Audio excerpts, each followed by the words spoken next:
This Papa Bear. I'm true to this, not new to this. What's up, all you greenhorns out there trying to get into this world of trucking? Well, it's all about survival. It's all about determination, and it's all about discipline. If you got those three things, you can make it through trucking, however long you be out there. But you got to have those three things to get on top of this properly. Doing your inspections, make sure they're done properly. Checking everything that needs to be checked. Tires, I'm going to do a checklist of that in the near future. Lights, these are just the basics.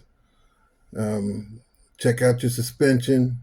Make sure none of the wires are dragging the ground. They're connected properly. All your grommets are in good shape. That's the rubber pieces that goes inside the glad hands. Make sure they're in good shape, because if they're not and they're leaking, they're going to lose air. So make sure that they're not tore up on the inside. Make sure they're in good shape. I find the silicone grommets work better because they're a lot smoother. Okay, and they don't break apart when it gets cold. They don't get real cold and then start tearing and stuff. You'll find that they work better. You might have to apply a little pressure to squeeze them together a little bit, but boom, they're on there. They're not coming in. Most of the time, they don't leak. They're usually in red or blue color and stuff. You can use those in the glad hand or on the glad hand locks on the trailer itself.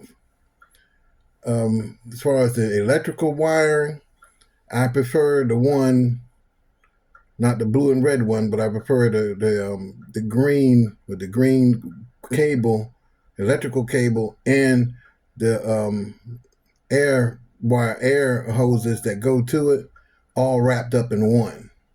Okay, you put a spring on that and to give it room to let out and stuff like that.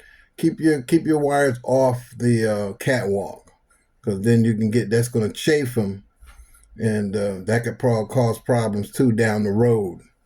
And you don't want your wiring being chafed, or if you don't know what chafe is, being rubbed or a hole rubbed in it, and then that could cause leaks too. Okay, I had a DOT officer tell me my electrical wire was no good and only had a slight rub. It didn't even break the casing, and he shut me down for that. You run into those type of people out there, okay? They just ain't got nothing else better to do. But the reason why he was doing that was to get his partner, who had a shop a couple of miles away, to come make money off me. And he didn't realize in the conversation I caught that. Okay, I just got somebody else to do it. Bring me a cable out there, a wiring harness, and I put it on. I wasn't going. I'm not doing that. I don't got time for that. That foolishness. Okay, so you pay attention if you listen. People tell you what you're looking for, what they're looking for. You just got to pay attention to what they're saying.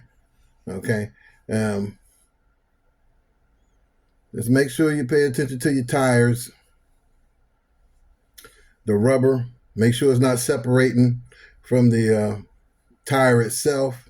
Make sure the tread is not separating from the tire itself. If you got recaps, you might run into a separation issue from time to time. That also depends on how well the tire was made, the retread was made, what brand it was. That plays an effect in it too.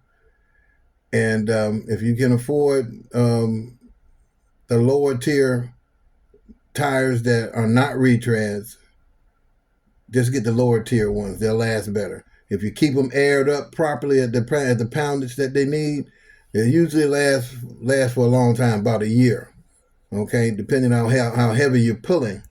Okay, stuff like that. I've had some good retreads on my trucks in the past that lasted me a long time, but they were really the top tier retreads. So make sure you do your study on that and everything. Make sure you look when you're doing your inspection. Check the fill hole where you fill the air into the fill hole on the rim. If you look at the rim where the fill nozzle is at, and you look on the rim, make sure it hasn't been bent, because if they bend those, it'll cause a crack in the rim and all your air will leak out. That's a pain in the butt trying to discover that. Just make sure you look at everything. Remember that plastic bottle I was telling you about? Spray. If you got a leak somewhere, start spraying stuff.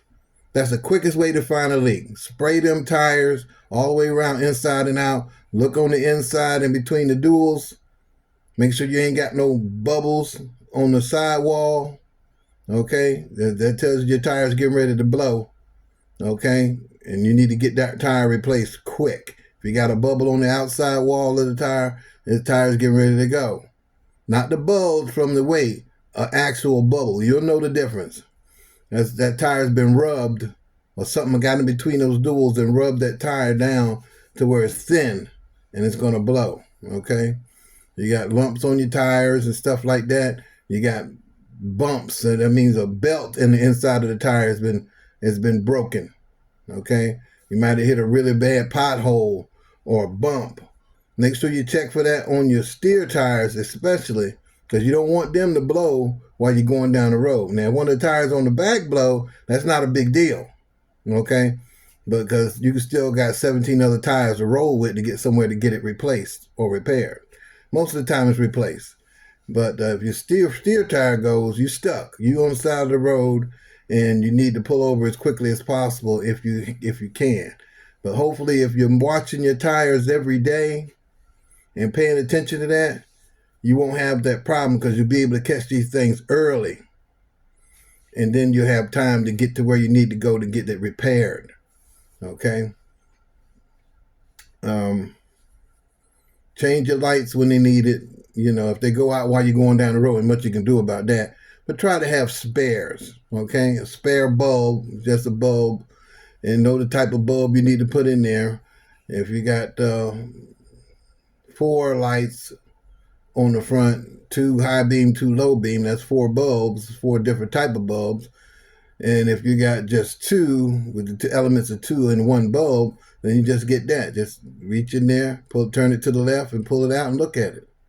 Okay, it'll be in a green on the back with the number 11 whatever, depending on what type of bulb it is. And make sure you get the right bulb. Don't get a higher wattage bulb, or a bulb that's higher, that burns hotter, because it's going to burn the inside of your lamp out. Okay, that ain't going to do you no good. Or it's going to burn the harness out. Then you got in there, you got to replace the harness. Get the same type of bulb that goes in there, so you don't have those problems. Okay, and as far as the tail lights are concerned, when they go out, well, some of those are easier to replace than others. If it's got a rubber grommet where the light pops into, those are pretty easy to replace. But if it don't and they're drilled in, well, you might need to go to the shop to do it, unless you got a punch that you can get it in and replace it like that. But who got that kind of stuff? Ain't nobody trying to work on a truck, while you're trying to go down the road. You just go get it fixed. If it's a company truck, go to the shop and get it fixed. If you ain't near a shop, just replace the bulb, hold on to the receipt, and turn it in so you can get your money back. Okay? Just be smart about it. Don't be out here doing more than what you need to do. Your job is to drive the truck, not maintenance the truck. Okay? Drive the truck, not maintenance. Okay? Get it to where it needs to be. Handle your business when it comes to this kind of stuff, because that could be a problem. Make sure you check your fifth wheel when you look at it. Make sure it's not cracked, or make sure it's got grease on it, so everything will move smoothly. Okay, and all that. Make sure the gap, there's no big gaps, not more than a half an inch on the play on the